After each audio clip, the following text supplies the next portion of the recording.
A search party had come to the empty house at the direction of the local constable.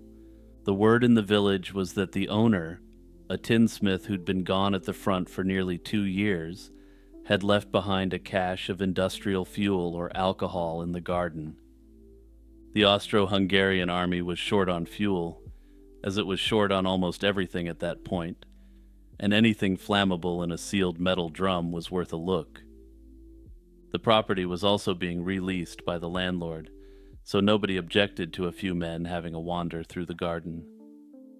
It was the summer of 1916, and the village was called Cinkota, a quiet little place that sat along the rail line northeast of Budapest. The owner was a tradesman named Bela Kiss, who'd been drafted in late 1914, and by the time the search began, was reported to have passed away somewhere on the Serbian front. There was no reason for anyone to expect anything of particular interest behind the house. Behind the home stood 7 large metal drums. They were the kind tinsmiths built by hand for storing oil or alcohol, each tall enough to reach the chest of a grown man. The landlord, who'd been keeping a loose eye on the place, had already noticed them without thinking much of it. He let the search party pry open the first lid, and from there, all hell broke loose. What they found was a body, preserved and perfectly still in a slurry of wood alcohol that had kept it eerily intact for years. Inside the second drum was another and another. The sickly sweet smell of methanol mixed with something fouler, something that stayed in the nostrils for days afterward. By the time police had finished searching the property, the count would reach numbers that horrified even veteran investigators. And the man responsible, the quiet tinsmith who had lived among them for more than a decade, was nowhere to be found. Bela Kiss's early life is the sort of thing historians of crime have had to piece together from civil records and a small pile of newspaper coverage that came after his disappearance. Most accounts place his birth in 1877, though some later sources shift the date slightly earlier. What's consistent is the picture of a young Hungarian tradesman with a modest upbringing. He made his way to Cinkota, a village just outside of Budapest, sometime in the first decade of the 20th century. By around 1912, he had established himself at a small house on a quiet street, most often identified in the surviving reports as part of the village's main residential strip. He worked as a tinsmith, which in rural Hungary of that era meant repairing pots, repairing pipes, and shaping metal fittings for carts and farmhouses.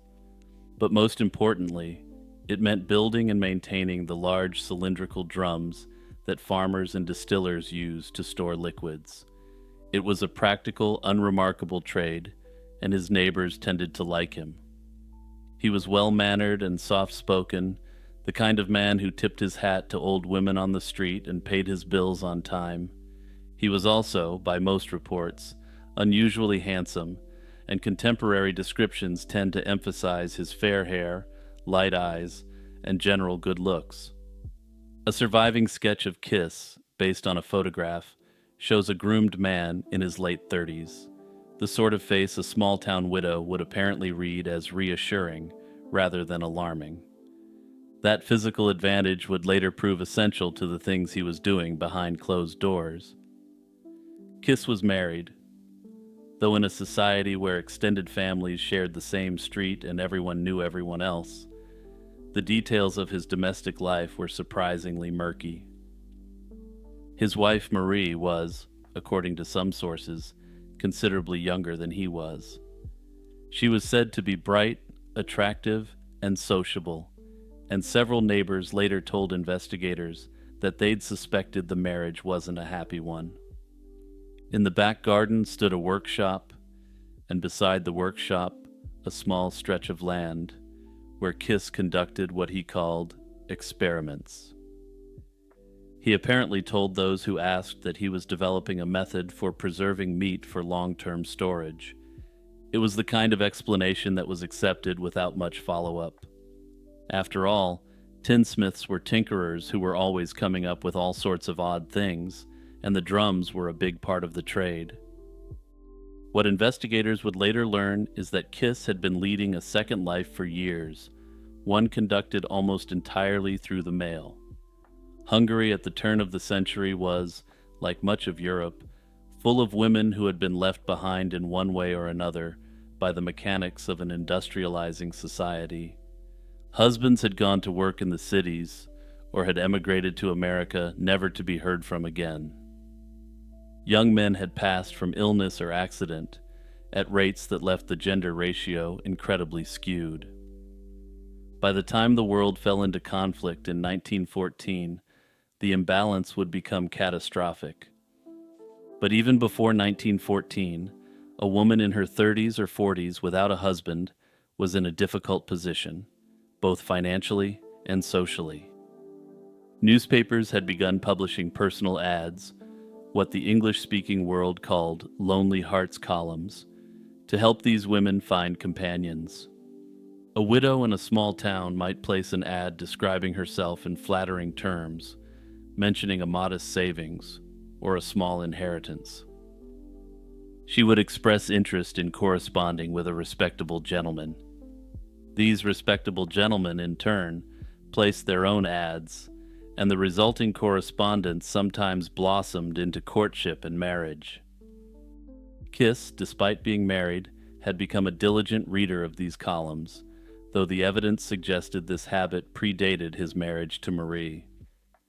It's worth noting that there's evidence that he was married to another woman prior, though the records on this previous marriage are even more limited than his second one.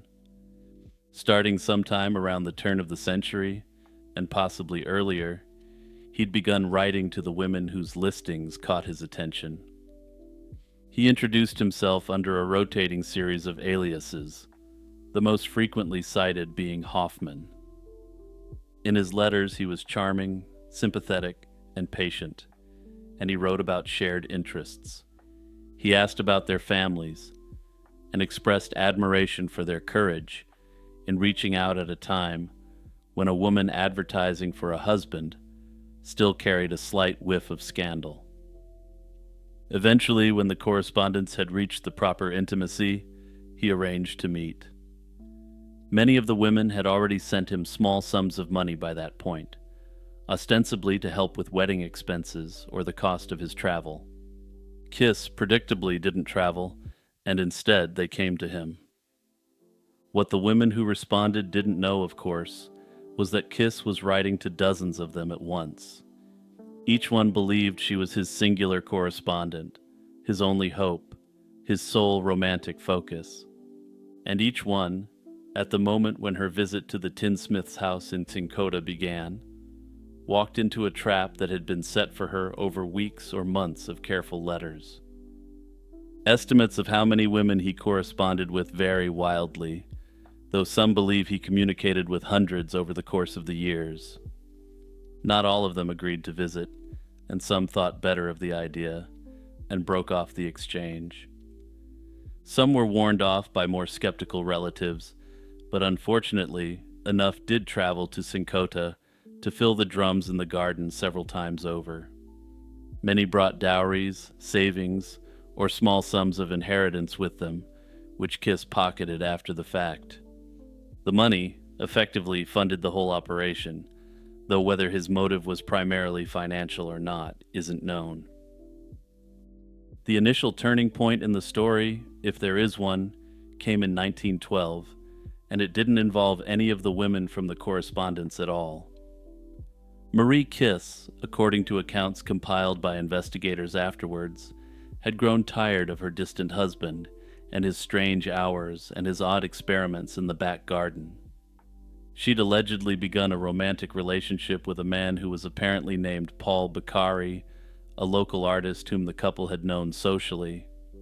How Kiss discovered this isn't exactly clear from the records that survive. What does appear to be clear is that in late 1912, Marie had vanished. The story Kiss gave his neighbors was that Marie had run off with Beccari and emigrated, possibly to America. He played the part of the wronged, embarrassed husband well, and he stopped attending social events for a while. He told friends he was humiliated and neighbors reportedly felt sorry for him and forgave any eccentricity in the weeks that followed. Divorce was extremely rare in rural Hungary, and a wife's abandonment was, by the standards of the day, a public shame.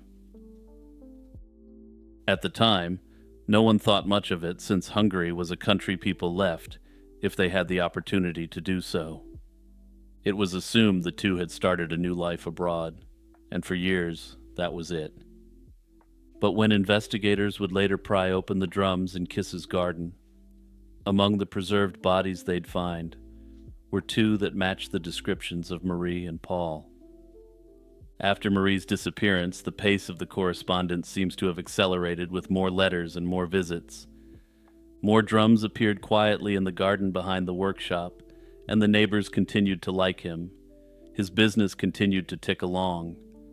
And for another 2 years, the quiet tinsmith operated a private abattoir in full view of a community that noticed nothing at all. The thing that ultimately stopped Kiss, at least stopped him from continuing his work at Cinkota, was the same thing that tore apart the Austro-Hungarian Empire itself. In July 1914, following the attack on Archduke Franz Ferdinand in Sarajevo, Austria-Hungary invaded Serbia. Within weeks, most of Europe had joined in, and the Hungarian countryside was combed for conscripts. By the late autumn of that year, the call reached Cinkota, and Bela Kiss, then in his late 30s, was pulled into the uniform of the Austro-Hungarian army. He left abruptly, the house was locked up, and the garden was left as it was, drums and all. His landlord was given instructions to watch the property, and neighbors waved him off from the train station with a mixture of patriotic pride and private grief. Kiss served in the infantry, by most accounts, and was reportedly wounded at some point during the first year of the fighting. Details of his military career are fragmentary, and what survives comes from regimental records rather than personal correspondence. He seems to have been a competent enough soldier, neither distinguished nor disgraced, and then, in 1915, the reports from the front indicated that Bela Kiss had passed away. The cause was listed in most accounts as typhoid fever, which was cutting through the armies of Eastern Europe with complete indifference. His body, it was said, had been buried at a field hospital somewhere in Serbia. For the residents of Cinkota, that was the end of the matter, and the quiet tinsmith had gone to battle and would never come home. His wife had already left him. His house, they assumed, would eventually be cleared and rented out again or sold. Life in the village, under the weight of the broader catastrophe unfolding in Europe, moved on. It would take only a little longer for the illusion to unravel, because the rumors of Kiss's death, as it turned out, were wrong or had been manufactured. The details of what the soldiers found on that day in July 1916 are among the best documented aspects of the case. The first drum contained the body of a woman, her neck showing the unmistakable marks of a ligature. The wood alcohol had preserved her to such a degree that investigators believed at first she might have been placed inside within the past few days. That turned out to be wrong, and she had been there, by the eventual reckoning, for at least 3 or 4 years. By the time the local constabulary had finished hauling the drums out into the sunlight and prying them open, 7 bodies had been counted in total. Then the police brought in shovels and started working the garden itself, and uncovered even more evidence of Bela's cruelty. What came out of the ground over the following days brought the total to a number that surprised even Budapest's most experienced detectives. The final count, as confirmed by investigators and reported in the Hungarian papers, was 24 victims, the large majority of whom had been the subjects of Kiss's correspondence. Most were women, but at least one was a man, believed to be the missing Paul Bukhari. The method, as far as could be reconstructed, had been consistent, and each woman had arrived in Cinkota expecting to meet her future husband. Each had been welcomed warmly, given a meal, and eventually taken to a back room where Bela Kiss finally struck. The women's clothes and personal items were sometimes kept and sometimes quietly resold in Budapest. It was a secondary stream of income on top of whatever the women had delivered in cash.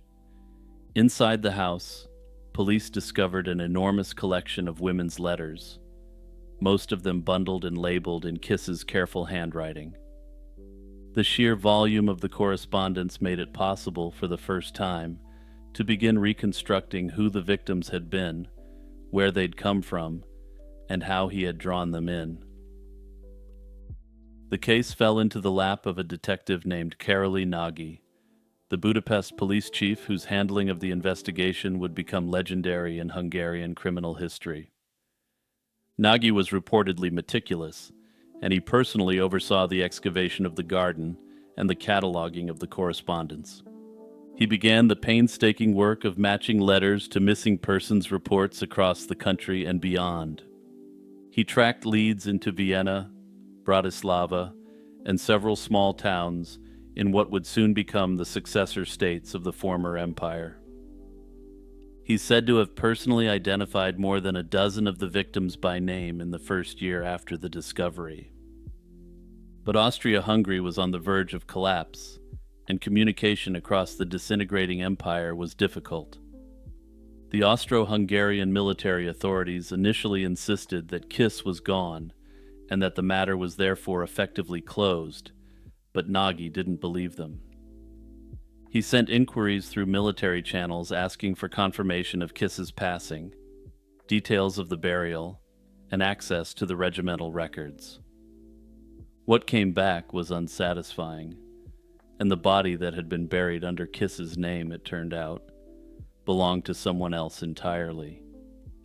Accounts differ on how this was discovered, but the most widely repeated version involves a routine check prompted by Nagy's inquiries. This reportedly revealed that the soldier buried in the Serbian field hospital was significantly younger than Kiss and had been identified only through the papers he'd been carrying. In other words, Kiss had swapped identities with a comrade, and he'd taken the younger man's papers and placed his own on the body. To anyone processing the paperwork in the chaos of the Eastern Front, the paper identity was the only identity that mattered, and Bela Kiss, officially, was gone. The man wearing his skin was walking free somewhere in the ruins of the empire. By the time this was confirmed, any real chance of catching him had already passed, and Hungary dissolved into revolution, and then a counter-revolution. Borders shifted, records disappeared, and somewhere in all of that, Kiss perhaps slipped further out of reach.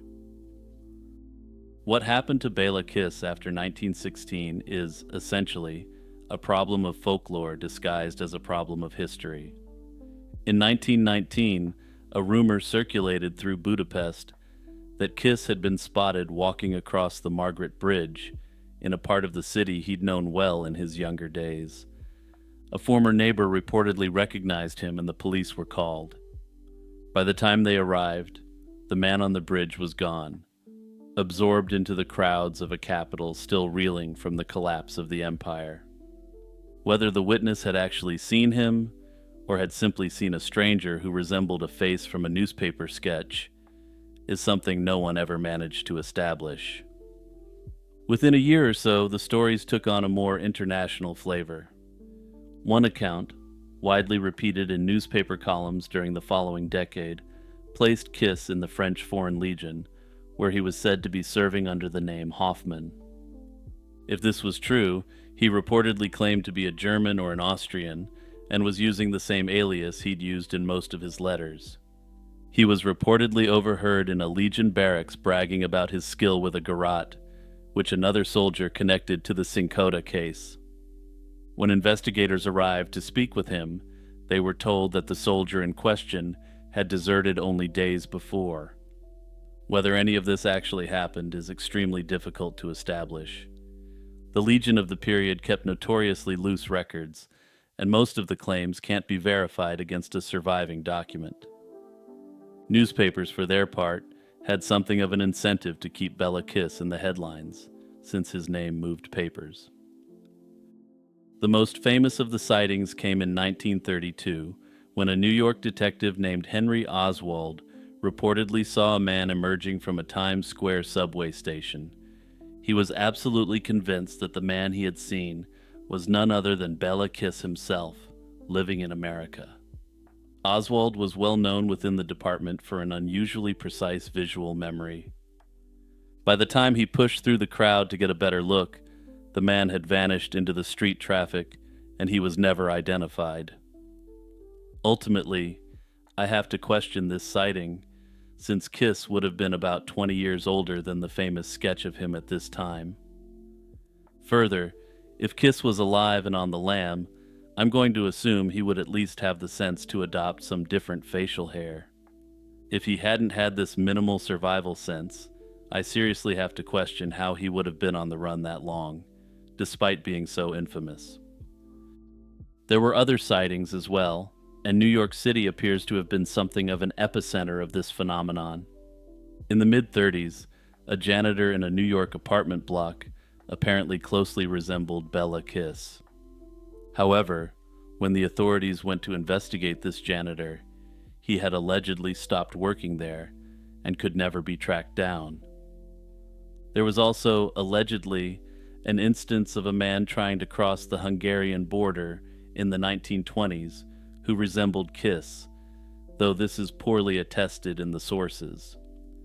What we do know is that Kiss was never officially caught and never had to face the consequences of his serial predation. 24 people at minimum were pulled from his backyard in the summer of 1916. Hundreds more letters lay in his house, some of them from women who had simply drifted out of his correspondence before making the trip. The man who'd orchestrated it all slipped out of the paperwork of a collapsing empire and walked into a gap in the historical record so wide that over a century later, we still have no answers. On a spring morning in 1908, the gates of the Oregon State Penitentiary swung open and a stooped, white-haired Irishman shuffled out into the Salem sunshine.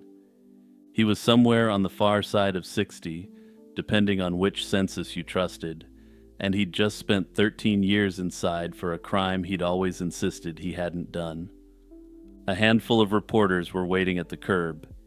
He gave them a few lines, tucked a manuscript under one arm, and walked off down the road. After that, the historical record just stops. Joseph Kelly, better known to the wharf rats of the Pacific Northwest as Bunko, simply vanishes. No reliable source has ever pinned down where he went, when he passed, or whether he even made it out of that year alive. In the late 19th century, every busy seaport on Earth ran into the same trouble. Ships needed crews, and crews didn't want to go. That's where a guy like Joseph Kelly came into play, and let's just say he probably made more than a few enemies. A voyage out of Portland or San Francisco could last 2 or 3 years. The food was foul, the discipline brutal, and the pay miserable. Captains preparing to sail almost always found themselves short of warm bodies, and that's where the crimps came in. A crimp was a man, or occasionally a woman, who ran a sailor's boarding house and made his money by delivering able-bodied men to outbound ships. No questions asked. The captain paid a fairly handsome sum of money, usually a large slice of the sailor's advance wages, and the crimp pocketed it. If the man happened to be drugged, beaten, or unconscious when he arrived, that was simply a detail that could be worked out while they were on the ship.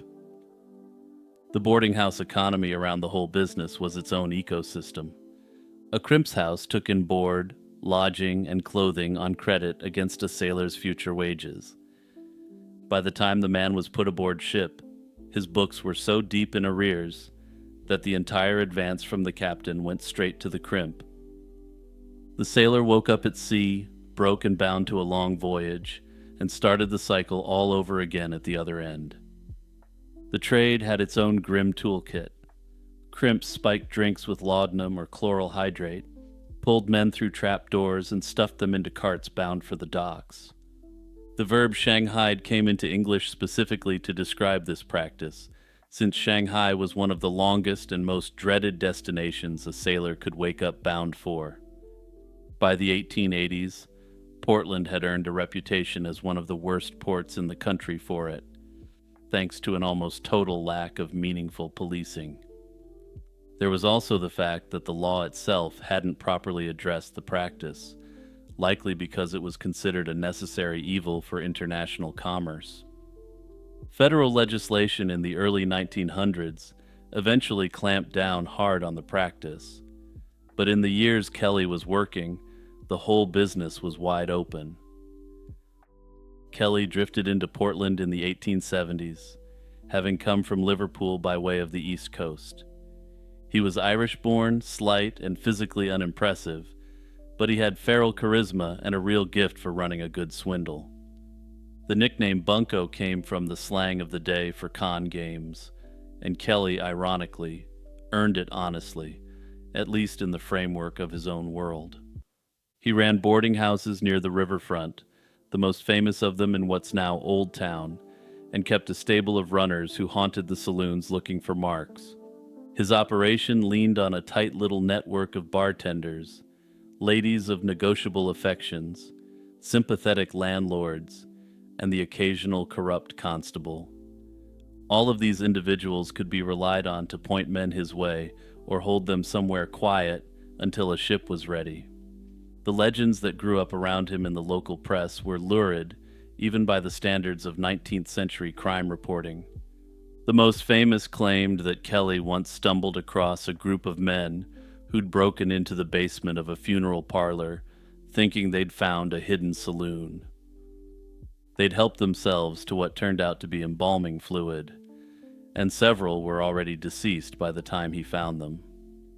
According to the story, Kelly bundled the corpses and the survivors alike onto a waiting ship and collected payment on the lot. Kelly was already halfway home before the captain realized half his so-called crew wasn't breathing.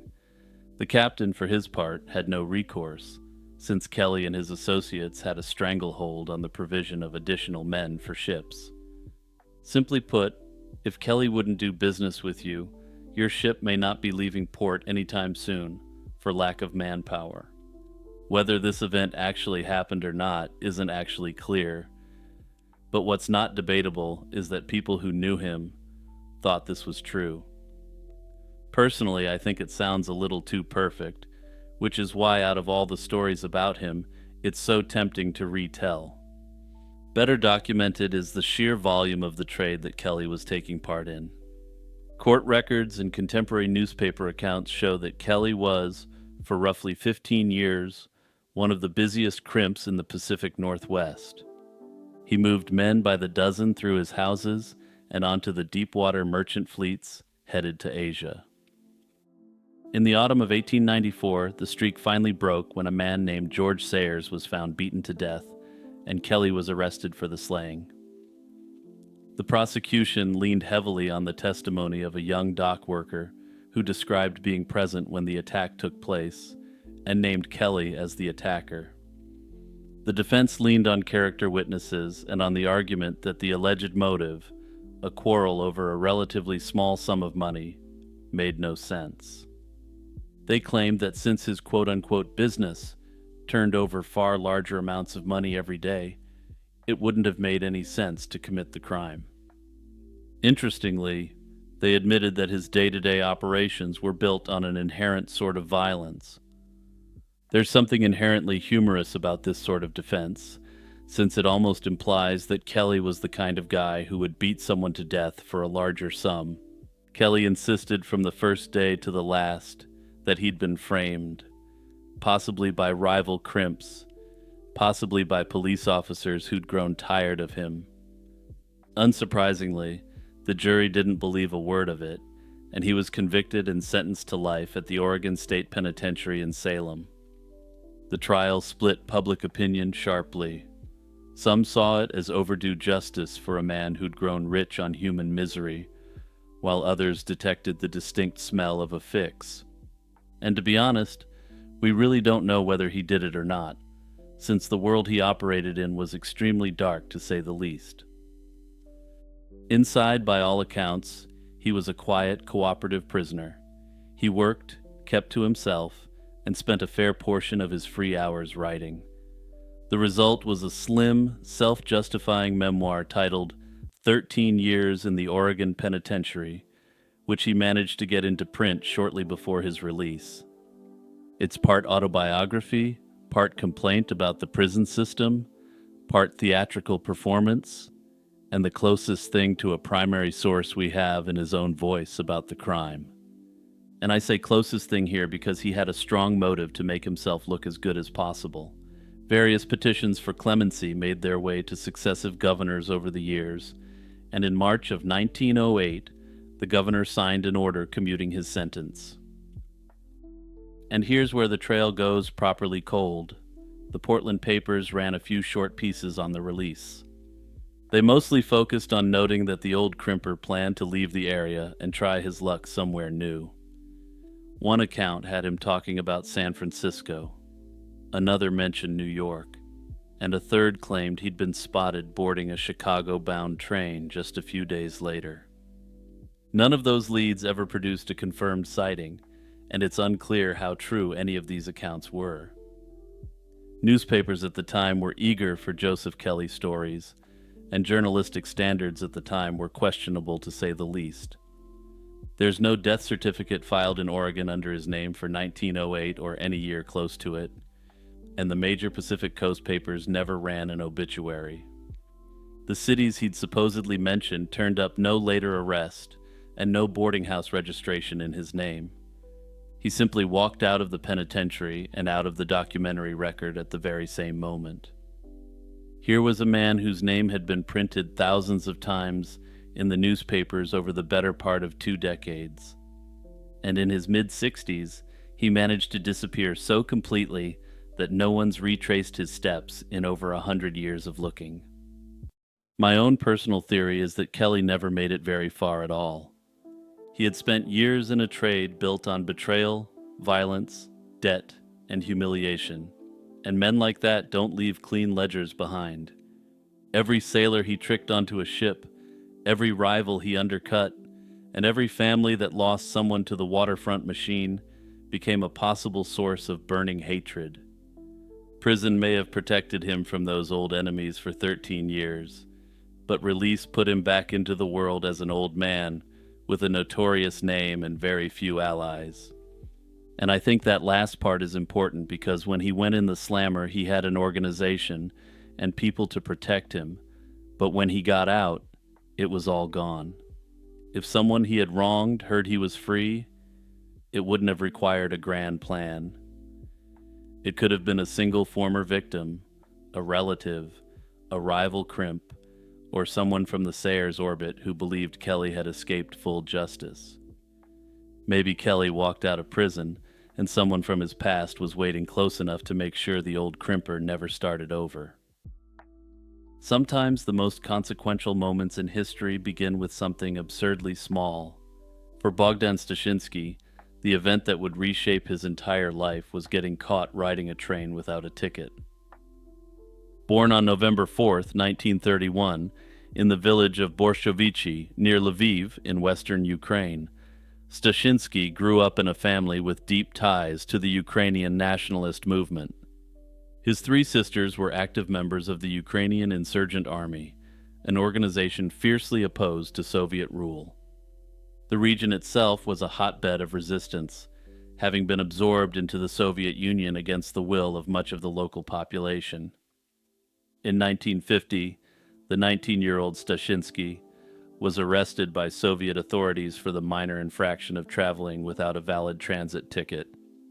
It should have been a forgettable moment. Instead, the secret police recognized an opportunity. They knew about his family's nationalist connections, and they leveraged that knowledge ruthlessly, threatening to arrest his relatives unless he agreed to cooperate as an informant. Faced with the potential destruction of his family, Stashinsky agreed. Through his sisters, he began infiltrating Ukrainian nationalist networks.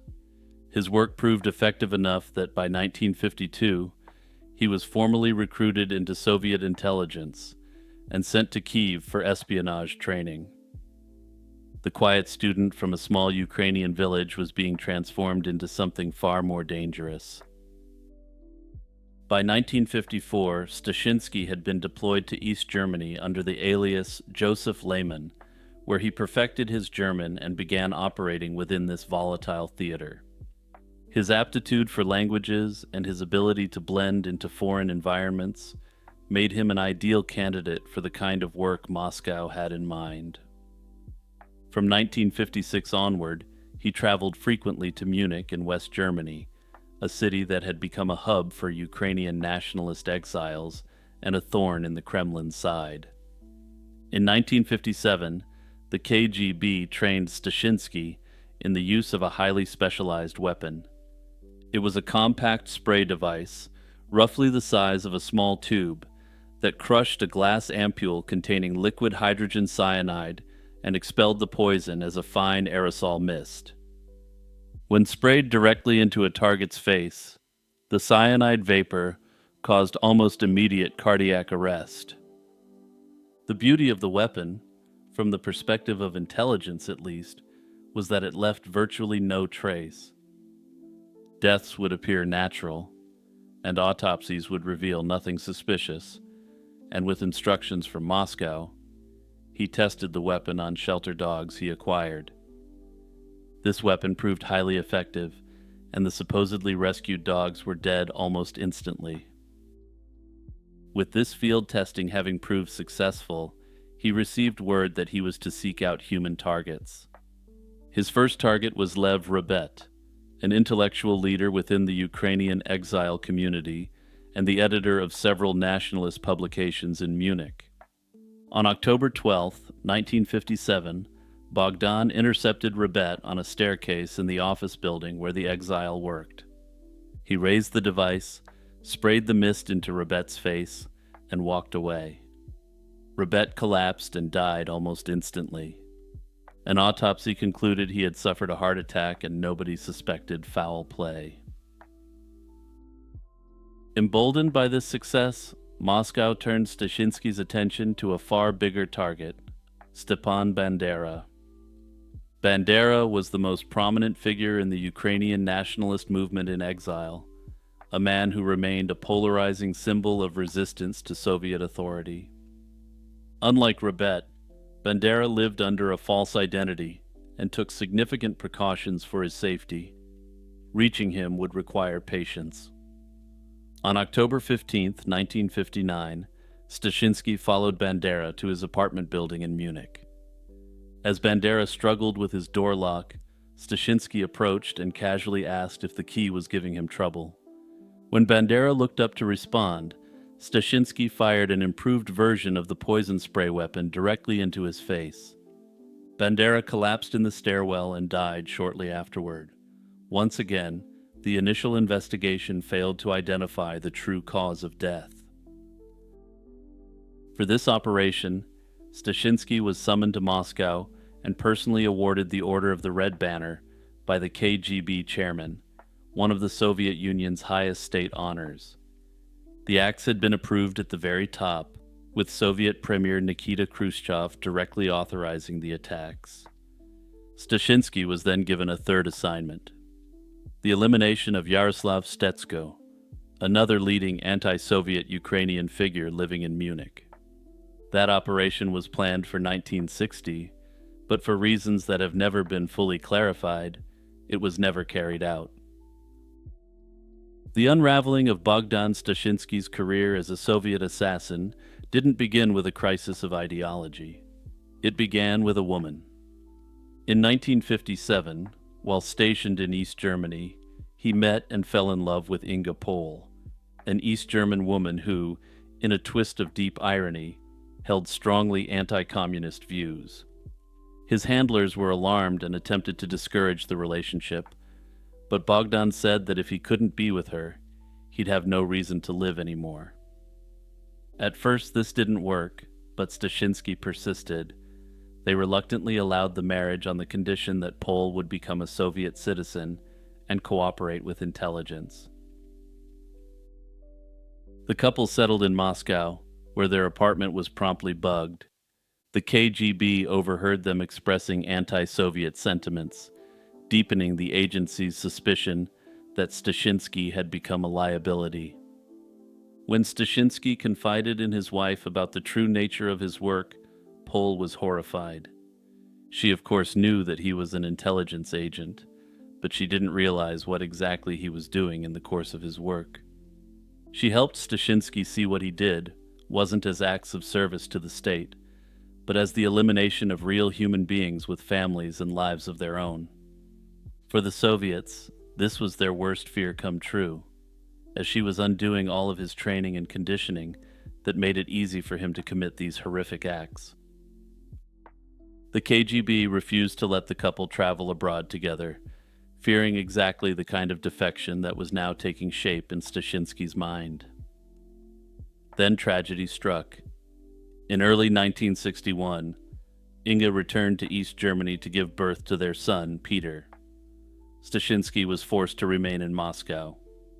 At just 4 months old, Peter suddenly developed a fever and died in a German hospital. The KGB, perhaps calculating that grief would make Stashinsky easier to control, allowed him to travel to East Berlin for the funeral. It was the last mistake they'd make with him.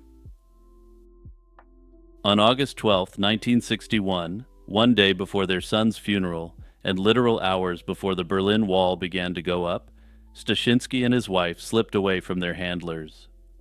They took a long route intentionally designed to throw off anyone who may have been tailing them. Ultimately, they arrived at a small town on the outskirts of Berlin and took a taxi to East Berlin, where they subsequently crossed the border. Stashinsky then walked into a local police station, announced that he was a KGB agent, confessed to 2 political assassinations, and asked to be arrested. The local cops were clearly in over their heads, and through a series of handovers, he eventually found his way into the hands of the Central Intelligence Agency. The CIA was initially skeptical of Stashinsky's claims, and it took extensive interrogation before his story was accepted as credible. He was turned over to West German authorities and put on trial in October 1962 at the federal court in Karlsruhe. The proceedings became one of the most sensational espionage cases of the era, drawing global media attention. Stashinsky's detailed testimony exposed the program and directly implicated Khrushchev in ordering the slayings. The court determined that while Stashinsky had physically committed the acts against the 2 men, the primary guilt lay with the Soviet leadership that had directed them. He was sentenced to 8 years in prison, but, with credit for good behavior, served approximately 4 years before his release in 1966. Notably, it's widely believed that he was given a much lighter sentence due to the sensitive intelligence information he handed over. While there's no direct evidence that this occurred, I'm going to go ahead and say that given what he knew, especially about the weapon he used, I feel extremely confident this was the case. Inga Pol divorced Stashinsky in 1964 while he was still incarcerated, having difficulty accepting the evil acts he had committed. She either changed her name or was granted an entirely new identity and ended up completely disappearing from the historical record. After his release, Stashinsky himself vanished just as thoroughly, and the details of what happened next remain murky and contested. According to one account, he was flown out of Germany on a U.S. Air Force plane and taken to America under official government protection. Given his ability to adopt new identities and mimic the accents and mannerisms of the people around him, it's likely he could have stayed undetected. Notably, he already had the ability to pass himself off as a German so convincingly that he lived incognito in Germany. If he turned up in Michigan or California and claimed to be an immigrant from Germany, it's highly unlikely he would have raised any red flags. As of today, nobody can say with certainty where Bogdan Stashinsky ended up, or whether the man who once carried the KGB's most secretive weapon is still alive. Born in 1931, he would be in his 90s if he survived, and bizarrely, there's a real possibility that this Soviet hitman is currently living in a retirement community in Florida.